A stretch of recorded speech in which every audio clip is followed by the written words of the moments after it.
Hello everyone, ShintoBean here with another 2000 point Age of Sigmar army showcase. In this one we have an atypical list that has a lot of infantry, it's lacking in cavalry and monsters but has a lot of magic support. Leading the army as general is the legendary Lord Kroak. We got a second slann for a total of 6 spells, and lots of saurus and kroxigors units that can make use of the battle formation, which is the sunclaw starhost, allowing up to 3 of those units to make a pile-in move and deal some mortal wounds at the end of each turn.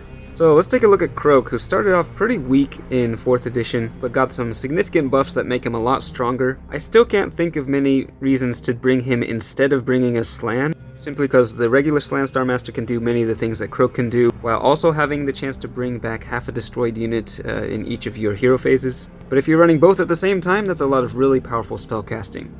You can use the regular slann to summon the endless spells to the field each turn, which then frees up Kroak to rain down destruction upon your foes with Celestial Deliverance, which you can cast 3 times, dealing up to 9d3 mortal wounds to enemies up to 18 inches away.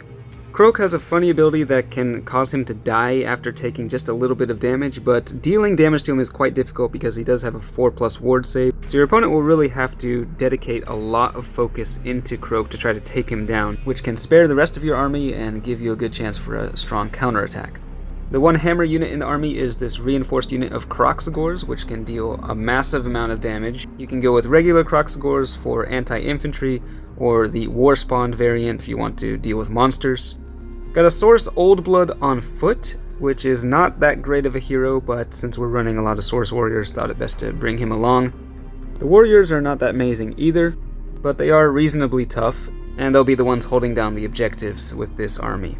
The other foot hero is the Astrolith Bearer, which can provide a 6+ ward to surrounding units and also increase the control scores of your units if you cast a spell from a nearby wizard. For Honor Guard, I would give this guy Field Lieutenant, which would increase the speed of your infantry by 2 inches, giving your normally slow-moving army some more mobility. As for general strategy, I'd have the Slann Starmaster sticking close to the Realm Shaper engine so that you can trigger the mortal wounds from that. And ideally, I think you'd want to deploy that Realm Shaper engine pretty far up the field so that your Saurus and kroxigors will benefit from the +1 to hit while they're in combat, and Kroak is bombarding the enemy with spells. Which battle plan you use will have a big impact on how you position your forces and which asterism to take at the beginning of the game. You could either give +1 to the casting of your already powerful wizards, you could get -1 rend to enemies while they're fighting in your territory, or you can give +2 movement to your entire army. The Hunters of Huanchi are mainly in there for the battle tactic and also for taking objectives, and the Pterodon Riders don't really synergize with the rest of the army, but again they move very fast and can be used to take the flanks.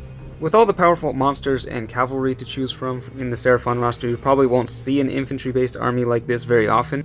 I haven't even tested it out myself, but I think it has some potential and I'd like to give it a shot. Let me know what you think of this list, but that's it for this one. Thanks for watching, and I will see you next time.